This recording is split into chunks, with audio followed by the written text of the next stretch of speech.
no solo eso pecó David, también pecó cuando censó al pueblo, ¿verdad? Y Dios le dijo, te voy a traer 3 opciones, elige cuál quieres. Y David dijo, no, mejor elige tú. Y el Señor dice que mandó 3 días de plagas, ¿verdad?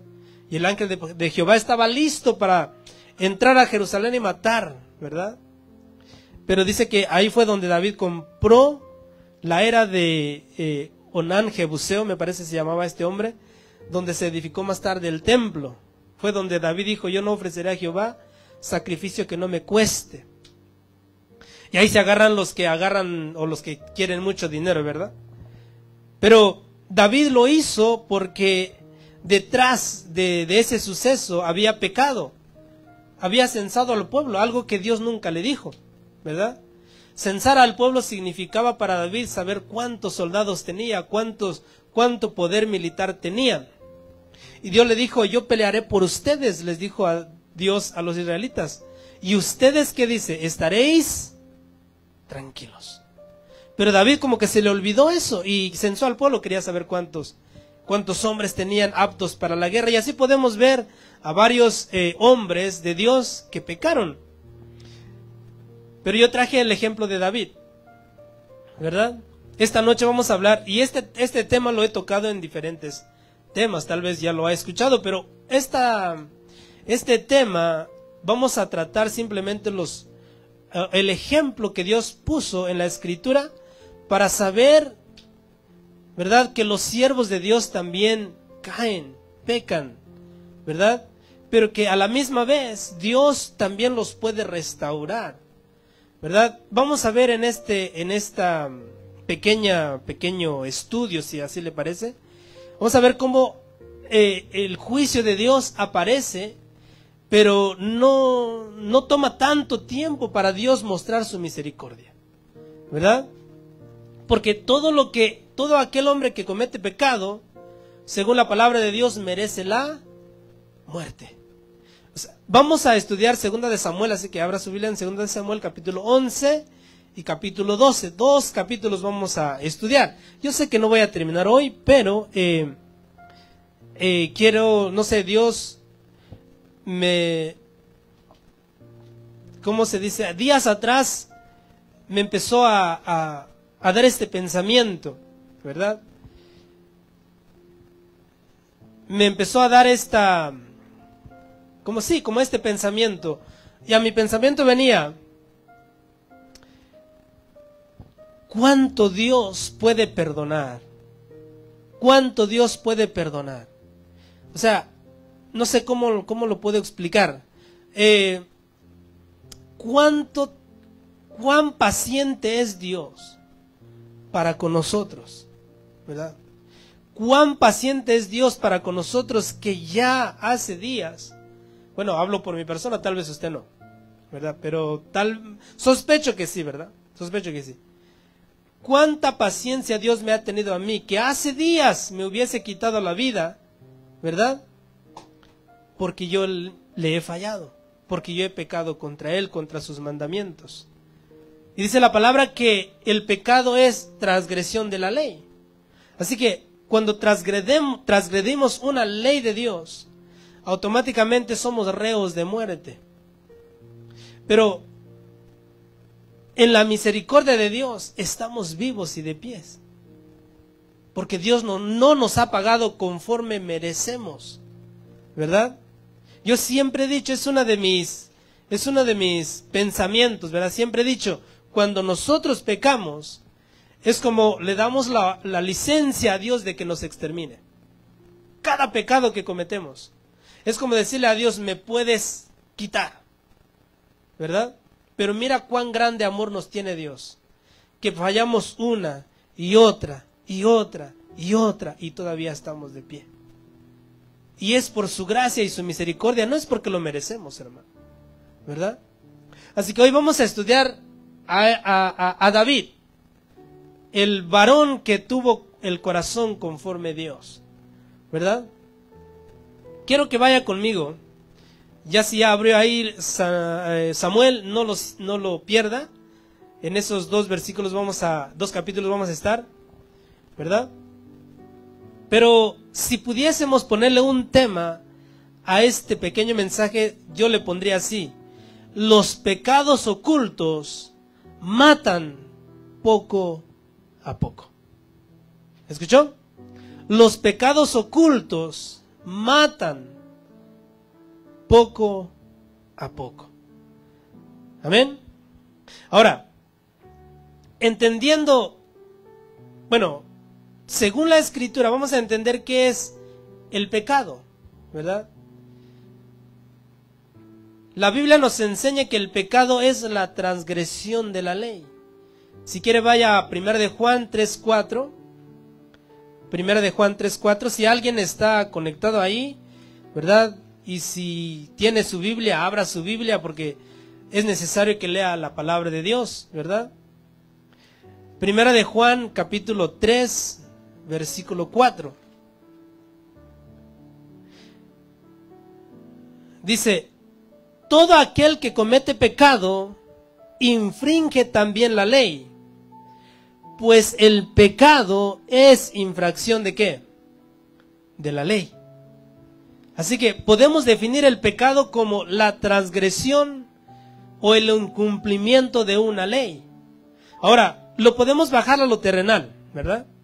Cuando nosotros evadimos la ley terrenal, eso también se le llama pecado. Y como pecado necesita ser juzgado, ¿verdad? Las leyes terrenales, Pablo dice: no quieres temer a la ley, pórtate bien. Pero si no te portas bien, tienes que tener miedo a la ley. Porque para eso está puesta la ley, para corregir a los malos, pero no para asustar a los buenos. En otras palabras se lo digo, pero Pablo así lo dijo, ¿verdad?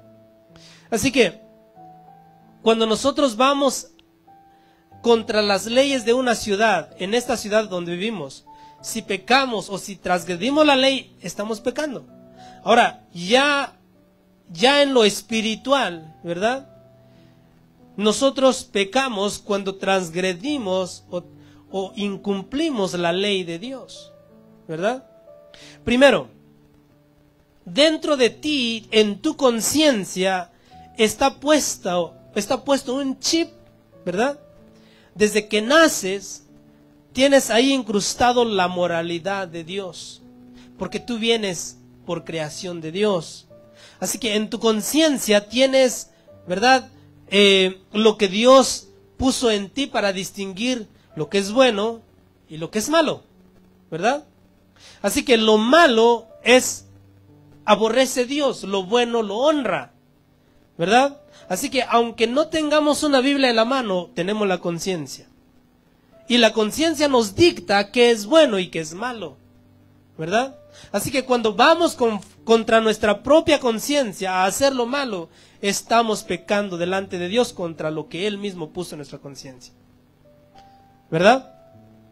Cuando Martín Lutero le dijeron que se retractara de sus escritos que había puesto en la puerta de la iglesia ahí en Württemberg, él dijo: no puedo ir contra mi conciencia, ¿verdad? No puedo ir contra lo que mi conciencia me dicta que está bien, ¿verdad? Y cuando ignoramos la conciencia, lo moral de la conciencia, estamos pecando contra lo moral de Dios, ¿verdad? Ahora, ¿cuánto más cuando tú tienes una Biblia en tus manos y la has leído? Cuando tú entiendes la palabra de Dios, cuando tú lees y logras captar lo que el Espíritu de Dios te dice en tu corazón.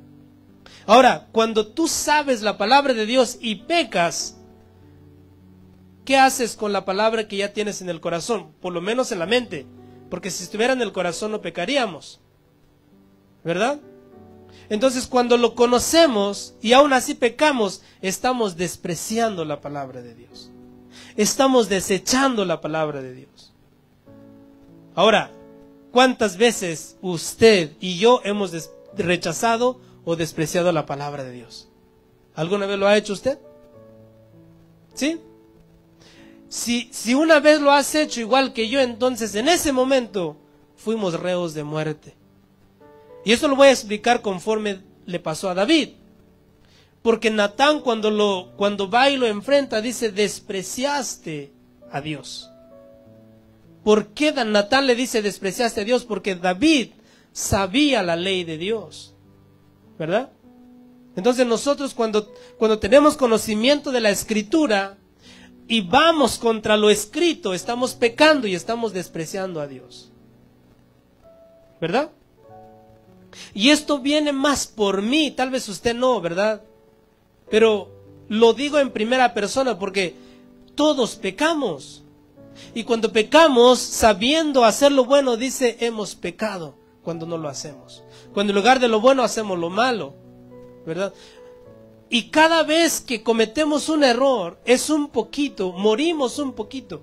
Y cuando no arreglamos esas cuentas con Dios, eso se va acumulando, acumulando, de tal manera que cuando menos lo sentimos, estamos tan lejos de Dios. Y ya no nos duele pecar, ya no nos duele fallarle a Dios, como que ya es algo normal fallarle a Dios. Y vamos contra el Espíritu Santo de Dios. Si alguien amaba a Dios, si alguien conocía a Dios, si alguien se deleitaba en Dios, era David, ¿verdad? El Señor es mi pastor y nada me faltará. En lugares de delicados pastos me pastoreará. Y así escribe el Salmo 23, comparándose él una ovejita y Dios como el pastor. Me guiará, ¿verdad? A aguas tranquilas, me pastorearé en aguas tranquilas, ¿verdad? Sin embargo, ¿qué pasa cuando él se aleja de Dios? Peca, ¿verdad?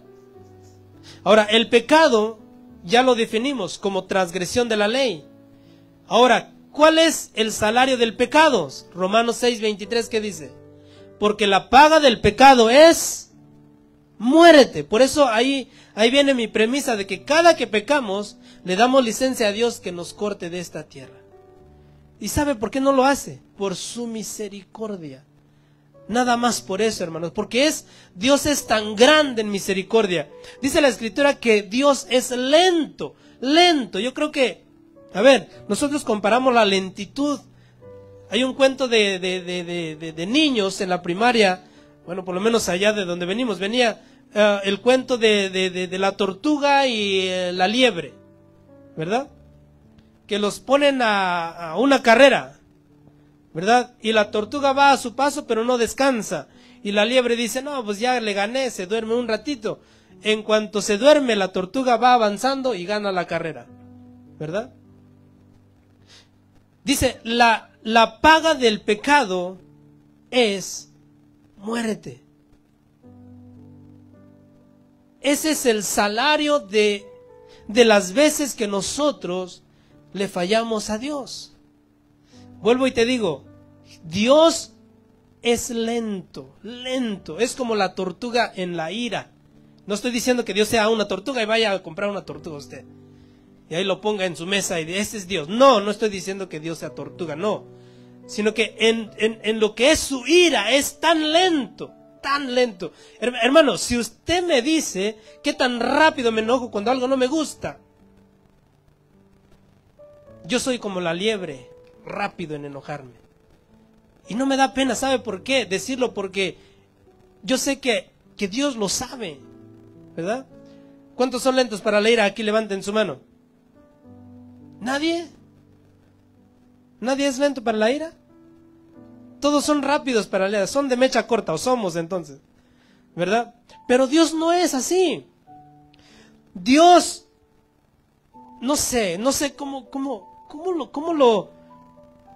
compararíamos lo lento de Dios para su ira. Yo creo que si lo pudiera yo no demostrar, sino que como comparar, yo creo que cuando le fallamos y pasamos días y días y días sin confesar nuestro pecado, ¿verdad? De tal manera que llega un momento que ya no podemos y lo confesamos, la ira de Dios apenas va a medio camino. O sea, digamos que le fallamos hace 20 días atrás. Y sabemos que le fallamos hace 20 días, pero hoy nos reconciliamos con Él. Bueno, la ira de Dios apenas venía un cuarto o medio camino. Todavía faltaba mucho. Podías haber aguantado 20 días más. ¿verdad? Sin confesar tu pecado, y Dios todavía te daba misericordia. Así es la lentitud de la ira de Dios. Dios es tardo para airarse, hermanos. Pero dice, pero grande, grande en misericordia. Su misericordia es tan grande, hermanos, que fallamos y todavía estamos aquí. ¿Verdad? Le fallamos, le ofendemos y decimos amarle. Oh Señor, cuánto te amo. Oh Señor, anhelo tu presencia, Señor. Oh Dios mío, ya llévame allá contigo. Pero le estamos fallando, ¿verdad? Dice un pensamiento, a Dios le digo que lo amo y no lo veo, pero el que está sentado al lado mío, ¿no lo puedo ver? ¿De qué estamos hablando? ¿Verdad? Así que el salario de tu pecado y de mi pecado, y así esto quiero que quede para todos nosotros, cada uno. Cuando tú pecas, tu salario es la muerte. ¿Verdad? Y vamos a ver cómo David planeó todo un proceso de pecado tras pecado, tras pecado, tras pecado. ¿Verdad? Vamos a ver que un pecado tenemos que ocultarlo con otro, y con otro, y con otro, y al final estamos atestados de pecado, porque estamos queriendo ocultar lo primero que hicimos. Y a veces lo pequeño que hicimos de pecado nos lleva a hacer un pecado más grande, según los estándares del mundo, porque para Dios pecado es pecado. Pero nosotros los seres humanos somos tan fáciles de decir, el hermano pecó más que yo.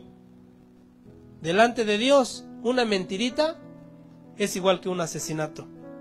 Y merecen el mismo castigo, ¿verdad? La muerte, la separación de Dios para siempre.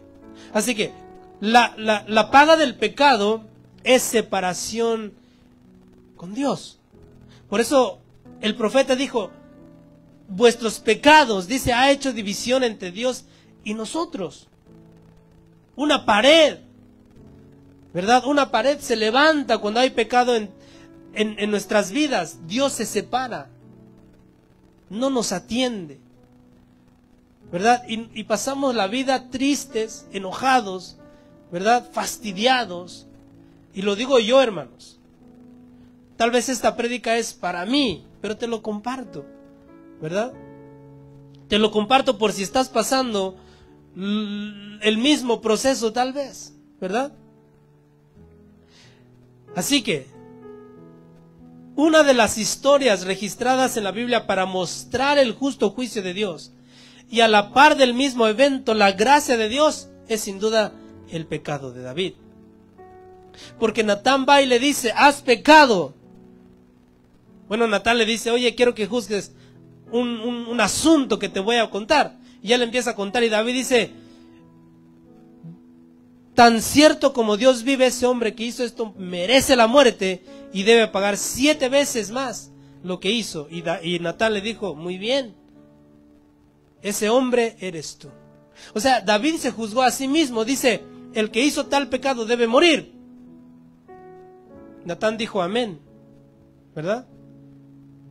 Sin embargo, la misericordia de Dios va mucho más allá. Nota que el juicio era muerte a David. Ese es el juicio de Dios. Pero la misericordia de Dios, ¿qué era? Tu pecado se ha remitido. No morirás. Nota que Dios le dice, a través de Natán le dice, tú también, tu pecado ha sido remitido. O sea, no se te inculpa, ¿verdad? No vas a morir. Por eso David después dice en los Salmos, bienaventurado aquel varón que no se le inculpa de pecado, ¿verdad? Porque ahí David, experimentó la gracia de Dios. Hermanos, hoy no hay profetas como Natán, no hay profetas como Samuel, pero tenemos al Espíritu de Dios que es más grande que ellos. Y no es el Espíritu Santo el que reveló a Natán el pecado de David. ¿No es el Espíritu Santo el que nos puede demostrar a nosotros nuestro pecado? A mí me lo muestra cada que fallo. A mí me lo muestra cada que le fallo a Dios. Y a veces uno se siente lejos de Dios, que hacemos como David. Soy el merecedor de tu gracia. no merezco que me llames hijo, no merezco que me llames hijo tuyo. ¿Verdad? ¿Cuántos se han sentido así alguna vez? De que pecamos delante de Dios y decimos, Señor, ¿cómo me puedes amar? ¿Cómo puedes amar a esta persona que soy yo? Mira cómo te fallo. Pero cuando nos arrepentimos de verdad, de corazón, y confesamos nuestro pecado, el Espíritu Santo viene sobre nosotros y nos perdona. Dios nos perdona y nos da otra vez, ¿verdad?, su gracia para continuar en el Evangelio. Hermanos, yo sé que usted y yo hemos tenido momentos de dificultades donde ya queremos tirar la toalla. ¿Y quién te ha levantado? ¿Ha sido un hermano? No, ha sido el Espíritu de Dios. Ha sido el Espíritu Santo que te redarguye y te dice, oye, ¿vas a olvidar todas las bendiciones que has tenido de Dios por nada? ¿Vas a olvidarte de todo lo que Dios te ha bendecido por un enojo? No sé, por algo tan simple, tan pequeñito. ¿Quieres dejar a Dios? Es que nosotros vemos los problemas tan grandes como si Dios no los pudiese resolver. Y hay unos problemas que no se van a resolver, hermanos, pero no es porque no quiera a Dios, sino porque el corazón del hombre es duro. ¿Verdad? Es duro. Y Dios no puede entrar donde no se le permite entrar. Amén. Así que vamos a ver cómo David cayó en pecado. Así que en la historia de David vamos a ver el juicio de Dios, pero también su misericordia. Amén. Vamos a ir a 2 de Samuel entonces, y vamos a leer el 11, 2 de Samuel 11. Por eso le dije, este tema lo he tocado de vez en cuando en las prédicas, pero este tema va a ser exclusivamente del pecado de David. No me voy a salir mucho del tema, solamente te di 2 versículos para definir el pecado y su consecuencia. Vamos a ver que el pecado de David trae muchas consecuencias. Amén. Dice, aconteció al año siguiente, en el tiempo que salen los reyes a la guerra, que David envió a Joab y con él a sus siervos y a todo Israel, y destruyeron a los amonitas y sitiaron a Rabá. Pero David, ¿dónde se quedó? David se quedó en Jerusalén. Y sucedió un día, al caer la tarde, que se levantó David de su lecho y se paseaba sobre el terrado de la casa real. Y vio desde el terrado a una mujer que se estaba bañando, la cual era muy hermosa. Envió David a preguntar por aquella mujer y le dijeron, aquella es Betsabé, hija de Eliam, mujer de Urías Eteo. Y envió David mensajeros y la tomó, y vino a él, y él durmió con ella. Luego ella se purificó de su inmundicia y se volvió a su casa. Y concibió la mujer y envió a hacerlo saber a David, diciendo, estoy encinta. Entonces David envió a decir a Joab, envíame a Urías Eteo. Y Joab envió a Urías a David. Cuando Urías vino a él, David le preguntó por la salud de Joab y por la salud del pueblo y por el estado de la guerra. Después dijo David a Urías, descienda a tu casa y lava tus pies. Y saliendo Urías de la casa del rey, le fue enviado presente de la mesa real. Y así sigue la historia. Hasta ahí vamos a parar por ahora. Vamos a regresar al versículo 1 y vamos a estudiar lo que hizo David. Dice, aconteció al año siguiente, en el tiempo, dice que salen los reyes a la guerra, que David envió a Joab y con él a sus siervos y a todo Israel, y destruyeron a los amonitas y sitiaron a Rabá, pero David se quedó en Jerusalén. ¿Quién era el rey de Israel? Terrenal, claro. ¿Quién era el rey? David, ¿verdad? Tal parece que en este tiempo, en el tiempo antiguo, ¿verdad? Había una época donde los reyes salían a pelear contra sus enemigos y conquistar ciudades. Este es un tiempo donde el rey David tenía que estar peleando sus batallas, ¿verdad?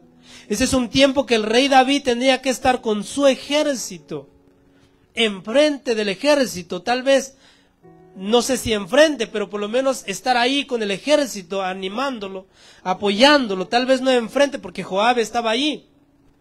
Pero este tiempo era que David tenía que estar con su ejército.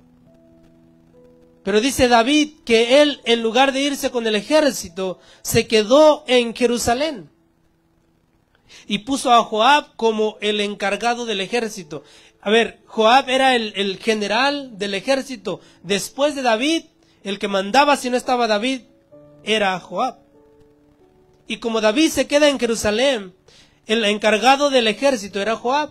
Mientras que Joab lleva al ejército a la guerra, David se queda en Jerusalén. Y ahí se queda a descansar, ¿verdad? Punto número 1 que debemos de aprender de la historia de David. Cuando hay algo que hacer en las cosas de Dios, no deberíamos de quedarnos en casa. Y otra vez, lo digo yo, tal vez usted no, pero en primera persona. Cuando hay algo que debemos de hacer en las cosas de Dios, no deberíamos de quedarnos en casa, ¿verdad? Sea ayuno, sea oración, sea culto normal, sea culto el domingo, tendríamos que estar aquí. O tendríamos que estar atendiendo a las cosas del Rey. Porque es tiempo para eso, ¿verdad? Porque el predicador en Eclesiastés dice, hay tiempo para todo, tiempo de morir, tiempo de vivir, tiempo de sembrar, tiempo de arrancar, tiempo de esto, tiempo de aquello. Así que cuando es tiempo de estar en la casa de Dios, ¿qué deberíamos de hacer? Estar allí. Como David tenía que estar en las batallas con su ejército, ¿verdad? Es decir, no deberíamos de estar ociosos cuando estamos o tenemos algo que hacer en la iglesia. Porque a ver, David, ¿por qué se quedó en Jerusalén? A ver, ¿a qué quedó David en Jerusalén? ¿Por qué David quedó en Jerusalén y no se fue con el ejército? ¿Había algo que tenía que hacer? No, simplemente quería, entre comillas, descansar, ¿verdad? Quería estar en paz. Ahora, ¿qué pasa cuando David está allí? A ver, porque a ver, ¿qué dice la Escritura? Note lo que dice la Escritura. Dice, y sucedió en el verso 2, y sucedió un día. O sea, no sabemos cuántos días había quedado David ahí. Al caer la tarde, note qué hizo, que se levantó David de su lecho. A ver, ¿qué había hecho David todo el día? Había estado descansando. Y aquí nos especifica que antes de ver a una mujer bañándose, él estaba acostado, ¿verdad? Él estaba allí en su lecho, lecho es cama. Estaba ahí tendido, yo creo, rascándose la panza y diciendo, ¿cómo irá el ejército con Joab? ¿Ya van a conquistar la ciudad o todavía falta? ¿Verdad? Pero él dice que se levanta al atardecer. Eso significa que había pasado buen rato acostado. Y dice que se levantó, no tengo nada, que es como cuando nosotros no íbamos al trabajo, ¿verdad? Y ya de tanto acostarte te duele la espalda y dices, mejor me voy a levantar y me voy a ir a hacer algo porque ya no aguanto esta espalda. Hay muchos que dicen, me duele más la espalda cuando descanso que cuando trabajo. Y David yo creo que ya le dolía la espalda, ¿verdad? Y se levanta, ¿verdad? Y está paseando en la terraza, ¿verdad? Se levanta de su lecho y está paseando en su terraza. Si usted va al internet y busca la ciudad de David, usted va a ver que la ciudad de David, donde vivía David, donde estaba el palacio de David, es una montañita, es una loma, donde está donde, bueno, más adelante estaba el templo, pero David estaba abajito, y toda el pueblo de Israel estaba abajo de la colina, ahí vivía. Entonces entendemos que David, su palacio estaba hasta arriba y podía notar al pueblo de Israel abajo, ¿verdad? Las personas sobre quien David reinaba los podía ver. Ahora, en este instante, David no sale con la intención de ver, a ver qué voy a ver qué mujer, no. Él dice que solamente se levanta y empieza a caminar en su terraza. Ahora, David no estaba haciendo nada.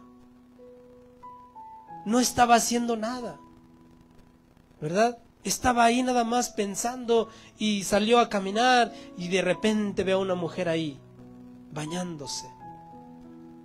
Hermanos, lo primero que le dije que vamos a aprender es que cuando estamos sin hacer nada, cuando estamos de ociosos, es cuando Satanás puede atacar. Y yo creo que más de uno aquí lo ha experimentado. Cuando dice, no tengo nada que hacer. Llegué del trabajo y no tengo nada que hacer, hoy no hay culto. Y pues vamos a ver un poquito el internet. O vamos a hacer esto. Y ahí es donde Satanás aprovecha para meter cizaña, ¿verdad? Aprovecha para meter, ¿verdad?, una tentación. Así que David se levanta, está paseando sobre su terraza y de repente ve a una mujer. Dice que se estaba bañando. Vamos a ver el verso 2. Dice, la mitad del segundo versículo dice, y vio desde el terrado a una mujer que se estaba bañando, la cual era muy hermosa. Muchas preguntas hay aquí, ¿verdad?, tocante a la mujer.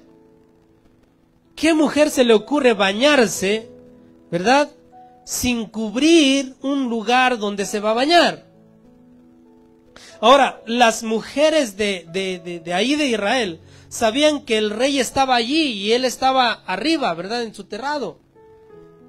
¿Por qué esta mujer? Y yo creo que cuando lleguemos allá le preguntamos a Betsabé, oye, ¿por qué hiciste eso? ¿Verdad? ¿No podías cubrir el lugar donde estabas bañándote? Hiciste pecar al hombre conforme al corazón de Dios, ¿verdad? Yo creo que vamos a conocer a Betsabé, ¿verdad? Así que si la conocemos le preguntamos, pero por lo tanto, o por mientras, nuestra pregunta es, ¿por qué no se cubrió el lugar donde se estaba bañando? ¿Verdad? Esa es la primera pregunta. Y como la Biblia no nos explica, no nos dice, ¿verdad?, podemos imaginarnos que esa era una costumbre de la mujer, o probablemente, ¿verdad?, no lo sabemos, no estoy diciendo que así fue. Probablemente la mujer alguna intención tenía de eso.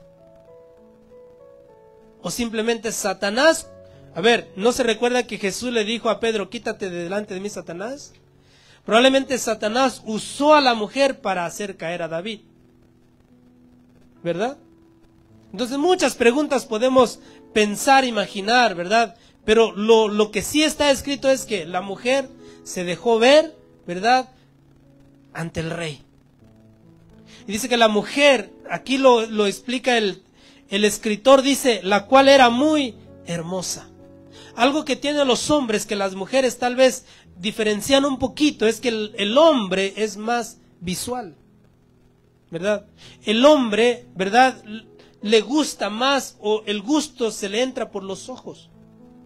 A la mujer no. A la mujer, si un varón quiere cortejar a una mujer, ¿verdad?, tiene que ir por sus sentimientos, ¿verdad? No, la mujer no se va por lo físico, el hombre sí. Así que cuando David ve a la mujer, ¿verdad?, sus ojos, ¿verdad?, se deleitaron en ver a aquella mujer. Vuelvo y te digo, ¿por qué pasó esto? Primero, porque David no está haciendo nada, está de ocioso. Y cuando nosotros estamos de ociosos, es más fácil que Satanás nos pegue. Por eso dice un pensamiento, la mente ociosa es un taller de Satanás, ¿verdad? La mente ociosa es taller de Satanás. Ahora,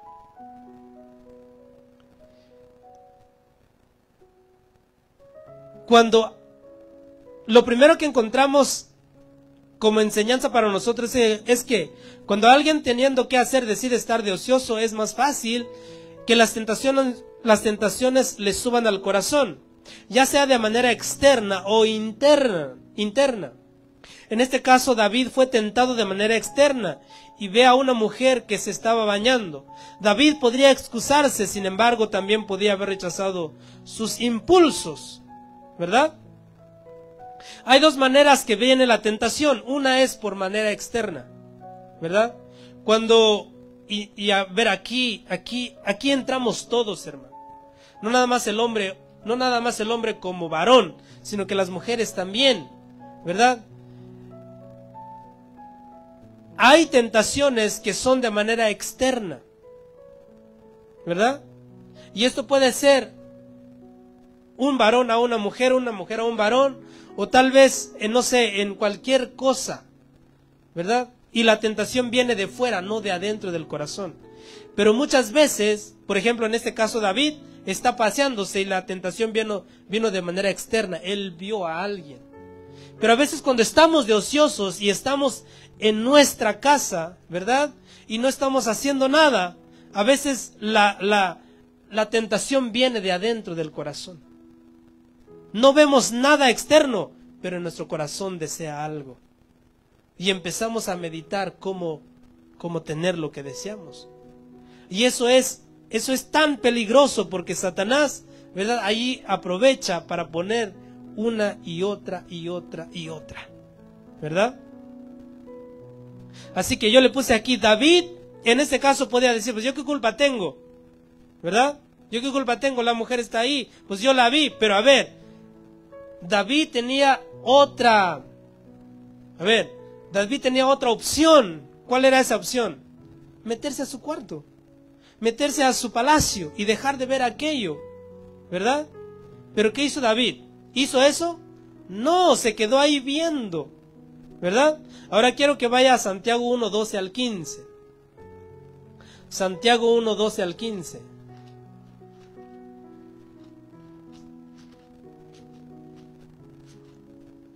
Dice, soportando las pruebas, bienaventurado el varón que soporta la tentación, porque cuando haya resistido la prueba, recibirá la corona de vida que Dios ha prometido a los que le aman. Bienvenido el varón, y aquí entran todos, hombres y mujeres, que soporta la tentación, es decir, lo rechaza. Cosa que no hizo David, ¿verdad? No lo rechazó, ¿verdad? Dice, cuando alguno es tentado, no diga que es tentado de parte de Dios. Escúchelo, no diga que es tentado de parte de Dios. Me ha tocado escuchar personas que dicen, tal vez Dios me quiere así. Tal vez Dios me quiere así en el licor, en el alcohol o en las drogas. No, Dios no te quiere así. Y si estamos pasando por pruebas, dificultades cada uno de nosotros, no diga que Dios lo está poniendo allí, ¿verdad? No, dice, porque Dios no puede ser tentado por el mal, ni Él tienta a nadie. Si cuando tengas pruebas no digas, ay, es que Dios tal vez quiere que yo pase esta prueba. Estamos hablando de tentaciones, pruebas de tentación, ¿verdad? No esté diciendo, es que Dios me quiere así. No, Dios no puede tentar a nadie. Ahora viene lo que hace el ser humano. Entonces, dice, sino que cada uno, a ver, diga, cada uno, es decir, yo mismo. A ver, diga, sino que yo mismo, dígalo. Sino que yo mismo. Sino que cada uno es tentado. ¿Cuándo? ¿Cuándo es tentado? Cuando de su propia concupiscencia es atraído y seducido. ¿Verdad? Cada uno es tentado cuando de su propia concupiscencia es atraído y seducido. quiero que quites esta imagen, mija. Y si puedes buscar una imagen de un ratoncito que quiere comer queso y está la trampa ahí. A ver, búscalo ahí. Dice, entonces la concupiscencia después que ha concebido da a luz el pecado. Y el pecado siendo consumado da a luz la muerte. Amados hermanos míos, no erréis, no se equivoquen. Toda buena dádiva y todo don perfecto desciende de lo alto, del Padre de las luces, el cual no hay mudanza ni sombra de variación. Él de su voluntad nos hizo nacer por la palabra de verdad, para que seamos primicias de sus criaturas. Sino que cada uno es tentado de su propia concupiscencia, y es atraído y seducido, ¿verdad?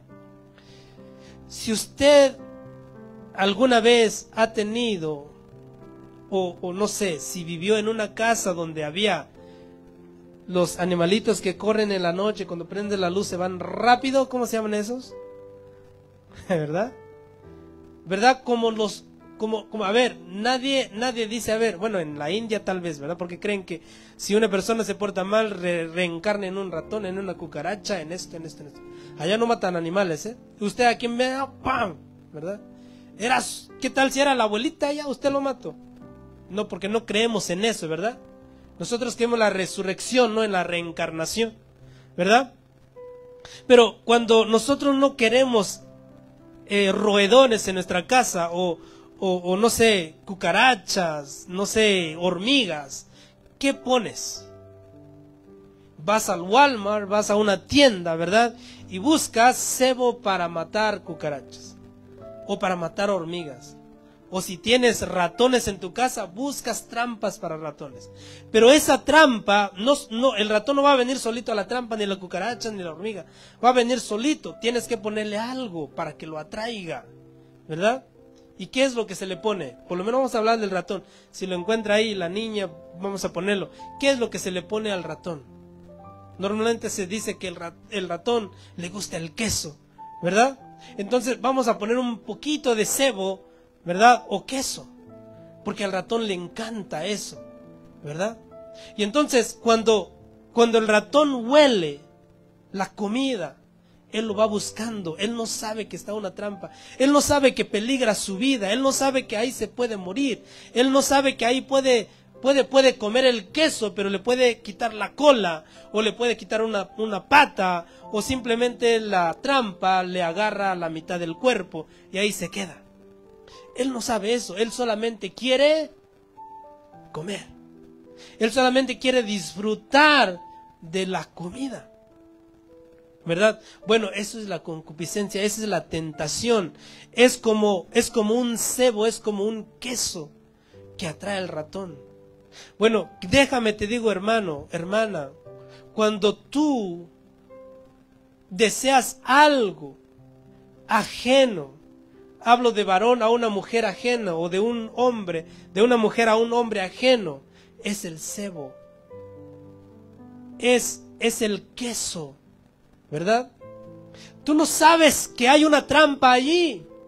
Te puedes morir. Te puede matar. Mire, te puede quitar una parte de tu cuerpo.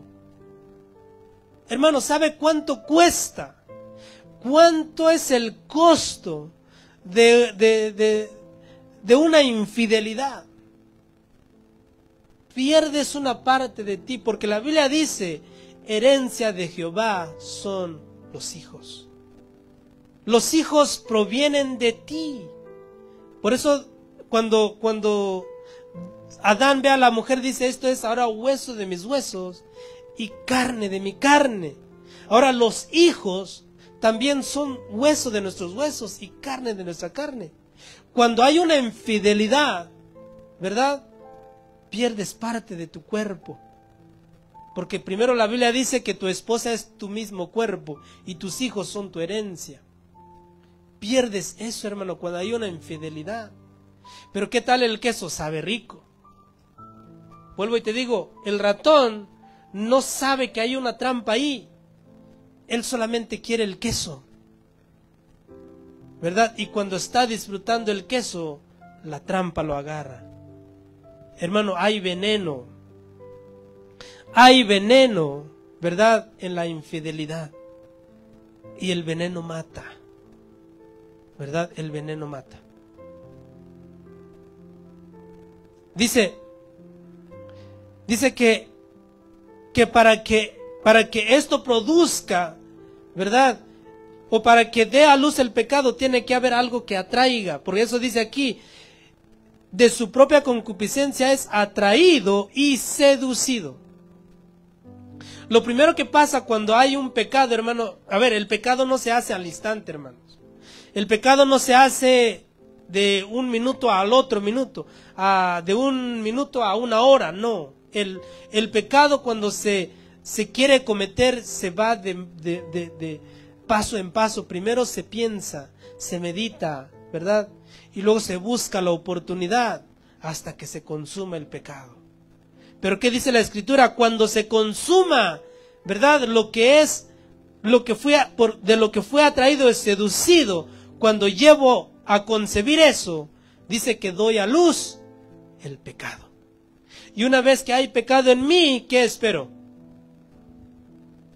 ¿Qué espero? ¿Lo está entendiendo? Cuando nosotros vamos a hacer el pecado, o cuando consumimos el pecado, ¿verdad? Dimos a luz la muerte. O sea que la paga que nos espera ahora es muerte. Por eso yo no creo que esté errado cuando digo, cada que pecamos es una licencia a Dios para matarnos, para quitarnos de esta tierra.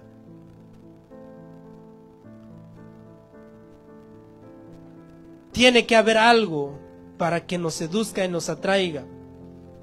Y eso lo concebimos en la concupiscencia, en nuestra mente, ¿verdad? Ahora, esto lo puse aquí para que usted entienda cómo damos a luz el pecado. Ahora regresemos a la historia de David, para ver por qué usé este verso.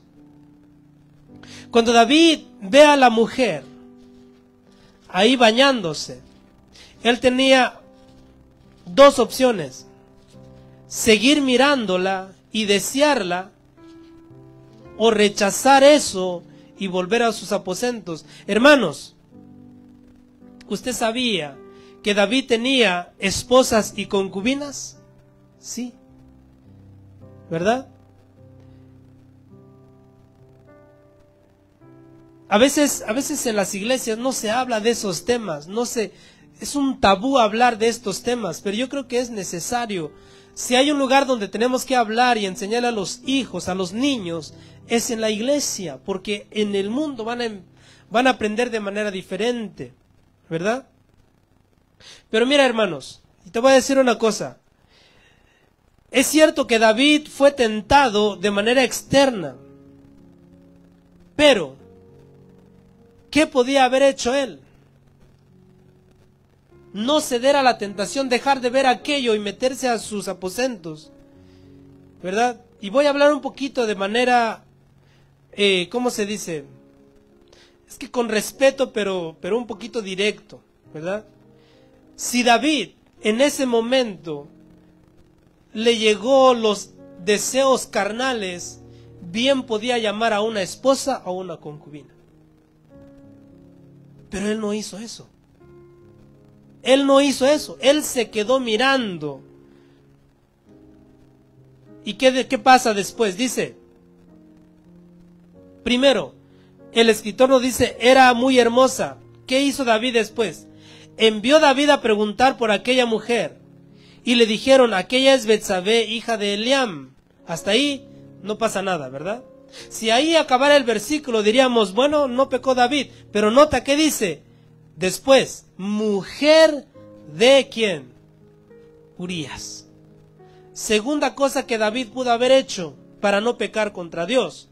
Primero, pudo rechazar eso y volverse a sus aposentos. Segunda cosa que Dios le dijo, no lo hagas. ¿Qué le dijo Dios? A través de los siervos. porque literalmente, o ¿cómo le puedo decir? Literalmente o espiritualmente, Dios estaba tratando de impedir a David que pecara, cuando su siervo le dijeron, es mujer de Urías. En otras palabras, le dijeron, es mujer casada David. Está casada David. ¿Verdad? Ahí es cuando David después ya está bien, ya miró. Porque ahí cuando miró ya codició. ¿Verdad? Pero está bien, ya codició, ya pecó, pero puede pedir perdón a Dios. Y Dios lo puede perdonar, pero no se queda ahí. Él manda y lo manda a llamar. O más bien, manda a investigar quién es. Y cuando le dicen, oh, es Betsabé, pero está casada. David pudo haber dicho, Señor, perdóname. Decía esta mujer, pero está casada, perdóname, Señor. Y asunto olvidado. No paró ahí David. ¿Verdad? Como cuando a veces te metes al internet y de repente aparece algo ahí que no debes de ver. ¿Verdad? Y de repente como que quieres ponerle clic o como quieres pasar. Y de repente dices, ay, no hay nadie aquí, clic. Y veo lo que no debo. Así le hizo David. Y ya Dios le dijo, oye, David está casada. Déjala en paz. Y hasta el nombre de su marido le dijo, mujer de Urías. ¿Verdad? ¿Qué pecado cometió ahí David? La codicia. Hasta ahí todavía. No ha adulterado todavía. ¿Verdad? Pero después de ahí, ¿qué dice David? ¿O qué dice el escritor? Dice, ya sé quién es. Se llama Betsabé y es esposa, está casada. David dice, no me importa, tráiganmela. Verso 4 dice, y envió David mensajeros y la tomó y vino a él y él durmió con ella. Luego ella se purificó de su inmundicia y se volvió a su casa. Note, hermanos. Yo le puse aquí, David pudo solo haber mirado a la mujer, sin embargo fue más allá. Primero al preguntar por ella, allí pudo haberse detenido al saber que ya era una mujer casada y sabía que cualquier contacto físico con ella sería adulterio. Sin duda David sabía las consecuencias de los adúlteros. ¿Usted cree que sí o no? Si David amaba a Dios, sin duda conocía sus decretos, sus mandamientos. Y uno de los mandamientos de Dios está en Levíticos 20:10. A ver, vaya a Levíticos 20:10. Levítico 20:10, ¿qué dice? Si un hombre cometiera adulterio con la mujer de su prójimo, el adúltero y la adúltera indefectiblemente, ¿qué dice? Serán muertos. ¿Quién es el hombre que comete pecado aquí? David. ¿Quién es la mujer del prójimo? Betsabé. ¿Quién es el prójimo? Urías. Así que estamos encontrando aquí a David pecando, Betsabé pecando, y el afectado, ¿quién es? Urías. Según la ley de Jehová, ¿quiénes debían morir a pedradas? David y Betsabé, ¿verdad? David y Betsabé merecían la muerte. Más adelante vemos la historia que no fueron ellos quienes murieron. ¿Quién murió? Urías, ¿verdad? Pero aquí la ley dice, si alguien comete pecado o adulterio con la mujer de su prójimo, dice, indefectiblemente morirá. ¿David lo sabía? ¿Sí o no? Sí, sí lo sabía. Nota, hermanos, cómo va el pecado, ¿verdad? Mira, codicia, pregunta por ella, la manda a traer, ¿verdad? Porque no es que, a ver, esto pasa en 2 minutos, no. Esto tiene una consecuencia, un seguimiento, ¿verdad? David sabía que la consecuencia de los adúlteros era la muerte, pero sin embargo no le importó, no paró allí. y dejó que su deseo carnal lo dominara al mandar traerla ante él. Ahora, no solo David tiene culpa, también la mujer. Ella podía haberse negado, sin embargo, pudo más el anhelo de complacer a su rey terrenal que a Dios. ¿Sabe que esto es muy común en estos días también? ¿Sabe que a veces, y esto voy a hablar de manera eclesiástica, en lo que es la iglesia? Hermanos, ¿saben que por la idolatría de la congregación a veces no le interesa o no les importa a los hermanos, ¿verdad? Que de repente un día el pastor le dé raite a una de las hijas, ¿verdad? O no le interesa que a veces el hermano confía tanto en el pastor que le da permiso que le dé raite a su esposa. Hermanos, no estoy hablando de algo que esté fuera de lugar. Esto ha pasado y sigue pasando. Por eso aquí yo siempre les he dicho, hermanos, tengan cuidado con sus hijos. Nunca confíe en nadie. Si tiene que ir su hija a la iglesia o su hijo a la iglesia, vaya con ellos. Porque un hombre conforme al corazón, no es ese, ¿verdad? Se me fue la imagen. Pon a David ahora porque ya eso ya lo pasamos. Pero un hombre conforme al corazón de Dios es capaz de hacer eso. ¿Qué será un hombre que no es conforme al corazón de Dios? Peor aún el que ni conoce a Dios. ¿Cómo te puedes atrever a dejar a tu hija con alguien que no conoce a Dios? Por más que le tengas confianza, no. ¿Verdad? Porque no sabes su corazón. Por eso te digo, bueno, yo cuando estaba estudiando esto digo, si esto lo hizo un hombre conforme al corazón de Dios, ¿qué podemos esperar de los demás? Ahora no estoy diciendo que todos son iguales, pero yo escuché a un predicador que dice, si hay un pastor que no predica tocante a la santidad en las mujeres, ¿verdad? Por ejemplo en la vestidura, es porque ese pastor le gusta lo que ve.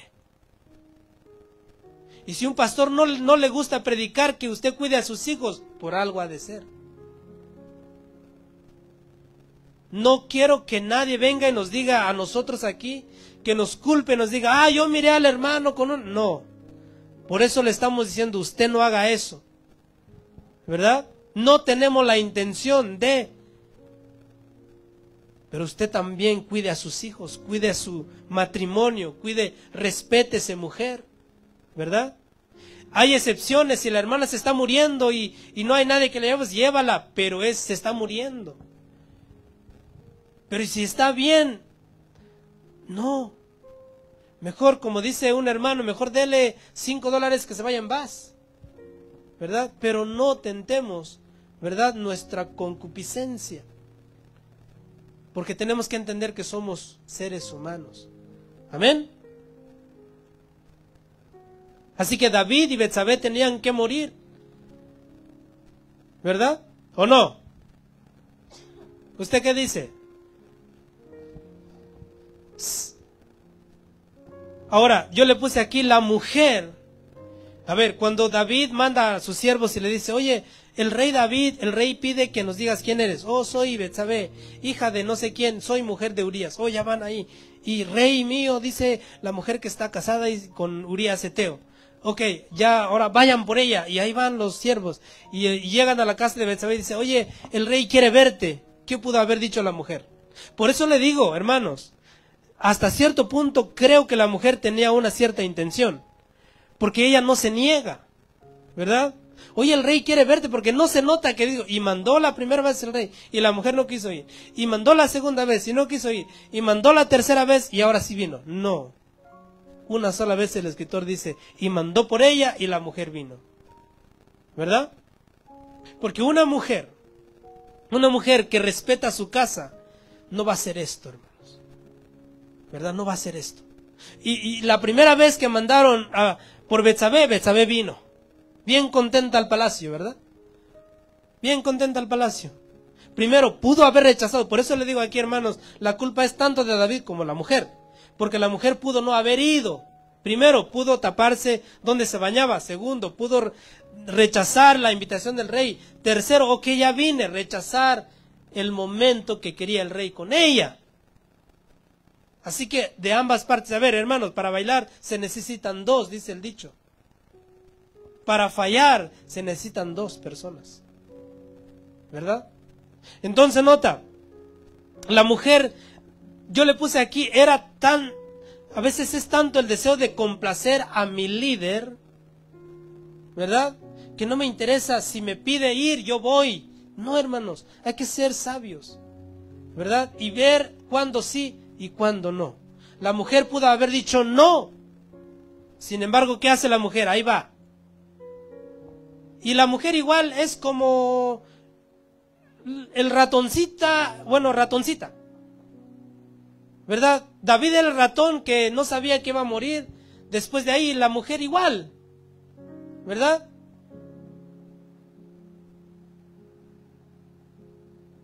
El anhelo por complacer a su rey terrenal fue más fuerte que complacer a su rey espiritual, que es Dios. La historia continúa con David llegándose a la mujer y uno de sus soldados, a la mujer de uno de sus soldados más fieles. Vamos a ver, vuelva a Samuel, 2 Samuel 11. Y envió David mensajeros y la tomó y vino a él, la mujer vino a él, y él durmió con ella. Luego ella se purificó de su inmundicia y se volvió a su casa. Hermanos, cuando hay infidelidad en una familia, en una casa, y ya sea quien sea que haya fallado y se haya metido con otra persona, eso queda marcado para siempre, ¿verdad? Por eso la Escritura dice así, dice que cuando una persona se junta con ramera, se hace uno con ella, ¿verdad? Cuando una persona se junta a ramera, se hace una con ella. Ahora, ¿qué tal cuando el esposo vuelve a casa con la esposa y vuelve a tener intimidad con ella? Hay una mezcla, ¿verdad? Y todo eso se lleva, ¿verdad?, como una consecuencia del pecado. Por eso, hermanos, es tan importante enseñarle a los hijos y enseñarles que cuiden su cuerpo. Un día yo puse un ejemplo de unos jovencitos que tenía yo predicando, o les estaba predicando, y les dije, siempre me gusta, a veces le digo a los jóvenes, hijos, hermanos, les voy a poner un ejemplo, les dije, y agarré una manzana, y les dije, todos van a agarrar la manzana, pero lo van a acariciar la manzana, ¿verdad? Y empecé de atrás para enfrente, todos agarrando la manzana y dándole unas ¿cómo se dice esto? Unas palmaditas a la manzana, pasaron mano por mano, mano por mano, mano por mano, hasta que llegó hasta la última jovencita. Era una jovencita, la última que agarró la manzana. Entonces cuando ella llega, o cuando la manzana llega a sus manos, le digo, ahora hermana, cómete la manzana. Y la hermana me dice, ¿cómo voy a comer la manzana? Todos la agarraron. Exactamente así es tu cuerpo, le dije. ¿Cómo quieres que tu esposo coma lo que todos ya codiciaron? Tanto varones como mujeres, cuiden su cuerpo. Hablo a los jovencitos, ¿verdad? Y los casados también, cuiden su cuerpo. Amen su familia, amen su esposa, ¿verdad? Porque una infidelidad destruye la vida, hermanos. ¿Dónde nos quedamos? Ahora, uno de los soldados más fieles de David era Urías Eteo. Vaya a 2 Samuel 23:39. Ahí te da una lista de los valientes de David. A ver, 23:8, el encabezado del 23:8. Dice, los valientes de David. Y ahí te da una lista. Ahí te da una lista de todos los valientes de David. Empezamos con el primero, dice, estos son los nombres de los valientes que tuvo David. José Besebet, el Tacmonita, principal de los capitanes. Este era Adino el Esnita, que mató a 800 hombres en una ocasión.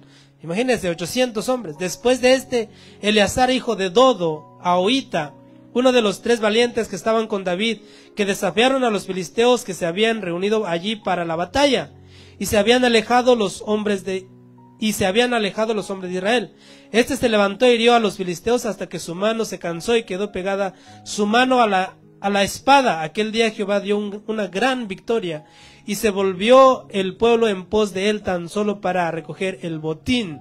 Y te dejo de tarea que leas todos los valientes de David, pero vete al 39. Vete al 39. Dice, Urías Eteo, 37 hombres valientes por todos, y entre ellos estaba el esposo de Betsabé. ¿Quién era? Urías Eteo. Es decir, a ver, póngame atención aquí. ¿Quién era Urías? Era un soldado más cercano de David. Pregunta, según la escritura que leemos, ¿David podía haber conocido a Urías, sí o no? Sí, porque eras de los 37 valientes, ¿verdad? Entonces cuando los siervos le dijeron, oye, es mujer de Urías, David pudo haber dicho, es una mujer, o es la mujer de uno de mis soldados más fieles. Ahí pudo haber dicho David, es mi soldado, uno de mis soldados más fieles, ¿cómo le voy a hacer esto? Pero lo pasó por encima. No me interesa. Y aún así pecó contra la mujer de uno de sus soldados más fieles. ¿Y cómo vemos que Urías era un soldado fiel? Regrese a 2 de Samuel, a 11. Mire por qué digo que Urías era un hombre muy fiel a David.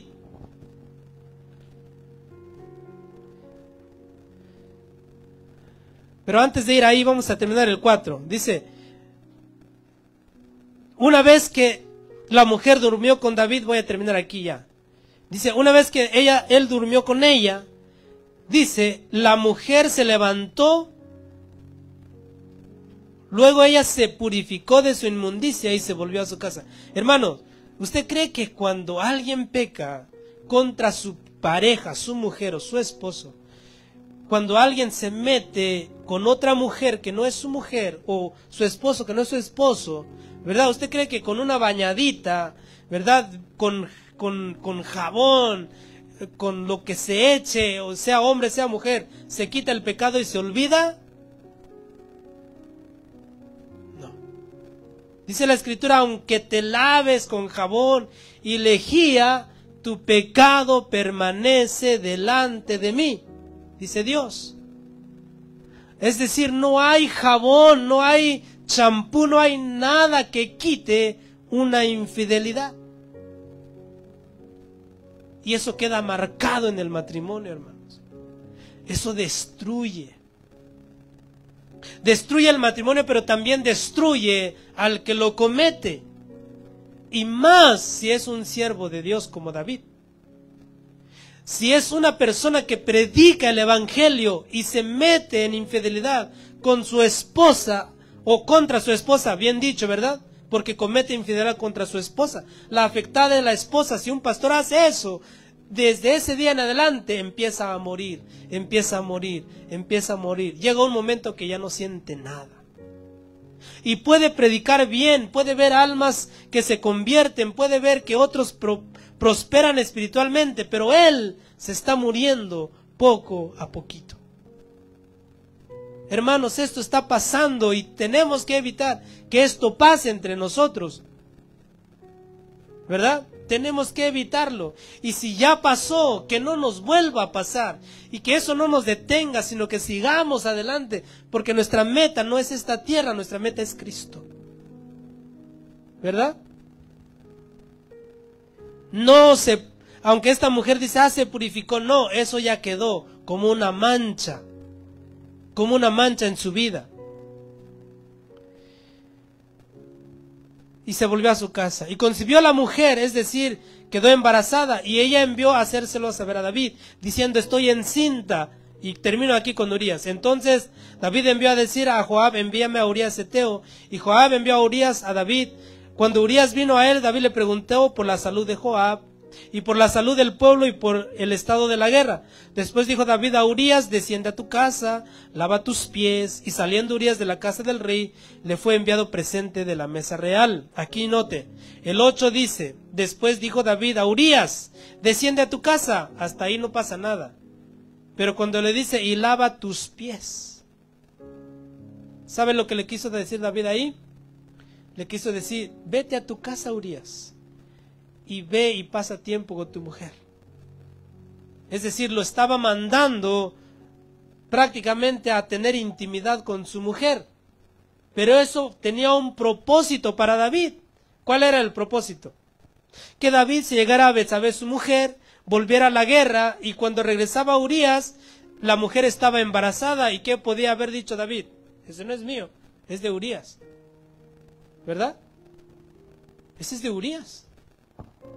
Pero note por qué le dije que Urías era muy fiel a David y a Dios. Vete, lava tus pies. Dice, mas Urías durmió a la puerta de la casa del rey con todos los siervos de su señor, y no descendió a su casa, o sea, no se fue como le dijo el rey. E hicieron saber esto a David, diciendo, Urías no ha descendido a su casa. Y dijo David a Urías, ¿no has venido de camino? ¿Por qué pues no desciendes a tu casa? Y Urías respondió a David, y aquí está la respuesta de Urías. Nota lo primero que habla Urías. Nota, esto es muy importante. Póngale lupa, como dicen por ahí, ¿verdad? Nota lo que dice Urías. Respondió a David, el arca de Israel. ¿Y qué representa el arca de Israel? ¿Sí sabe o no sabe? ¿Qué era el arca de Israel? Era el arca del pacto, hermanos. Era el arca donde Dios era el trono de Dios en la tierra. Era donde estaba el propiciatorio, donde entraba el sumo sacerdote una vez por año. Ahí era el trono de Dios, donde se guardaban los 10 mandamientos. Solían los israelitas llevar el arca a la guerra para ganar las guerras. Por eso un día lo robaron los filisteos. Y Urías dice, el arca de Israel, es decir, donde está la presencia de Dios, dice, y Judá, después viene Judá, ¿verdad?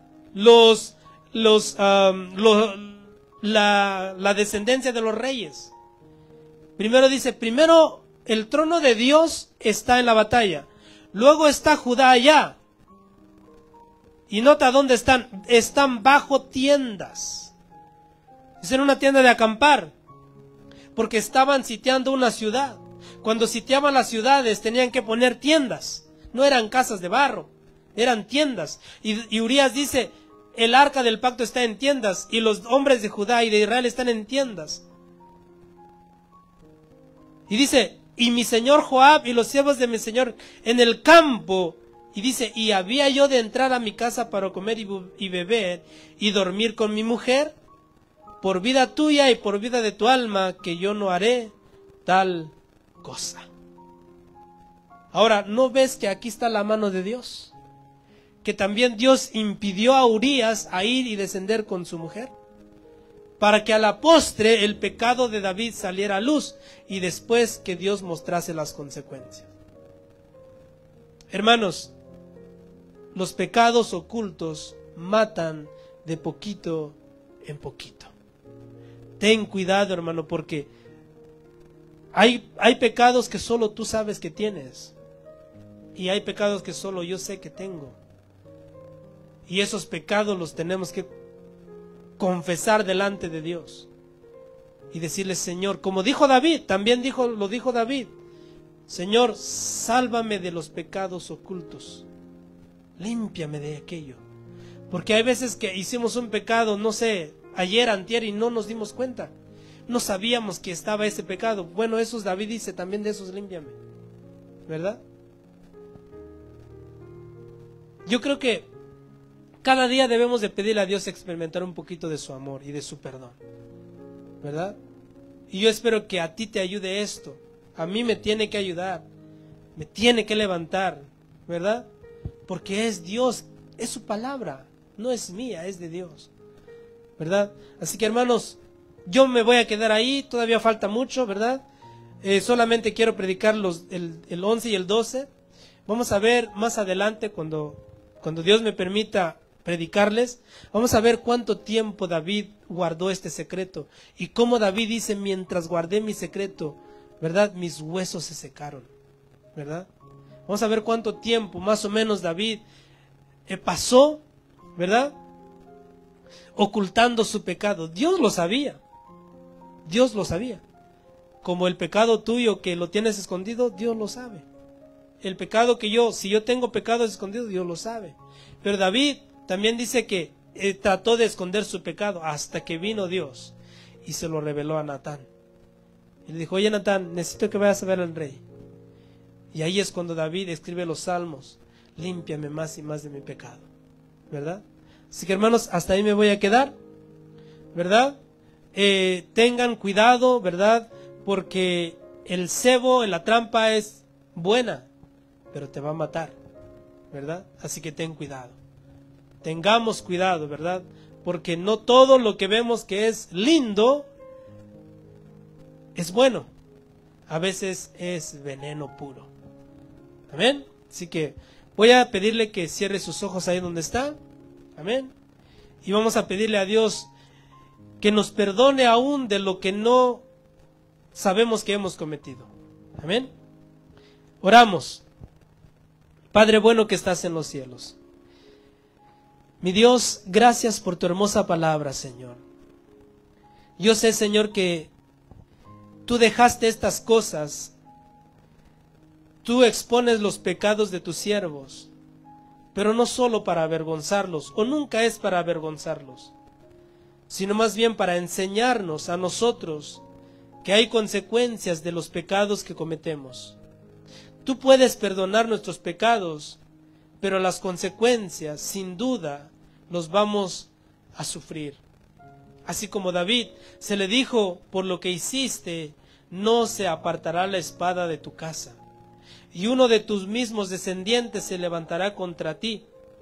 También nosotros tal vez no somos reyes como David, pero si cometemos pecados, sin duda, Señor, sufriremos las consecuencias. No queremos que nuestros hijos, Señor, sufran consecuencias de nuestros propios pecados. Señor, tú dijiste en tu palabra que todo lo que haces nuevo, Señor, y las cosas viejas pasaron. Señor, te pedimos que si hay pecados ocultos en nuestras vidas, aún de lo que no sabemos, Señor, porque tal vez hemos cometido algún pecado que no nos dimos cuenta, te pedimos que nos libres, que nos purifiques, que nos santifiques de aquello, Señor. Señor, danos la oportunidad de servirte con amor. Señor, queriendo, Señor, servirte a ti más que a los hombres. Buscar la gloria tuya y no la de los hombres. Señor, te pedimos que nos ayudes para seguir en tu camino y que nos ayudes a ver el peligro, Señor, porque dice tu palabra que el sabio ve venir el mal y se aparta. Señor, gracias por tu hermosa palabra. Te pedimos que tú nos, Señor, ayudes a guardarla, a atesorarla en nuestro corazón, para que así produzca mucho fruto. En el nombre de Cristo Jesús, te damos gracias, mi Dios. Amén y amén.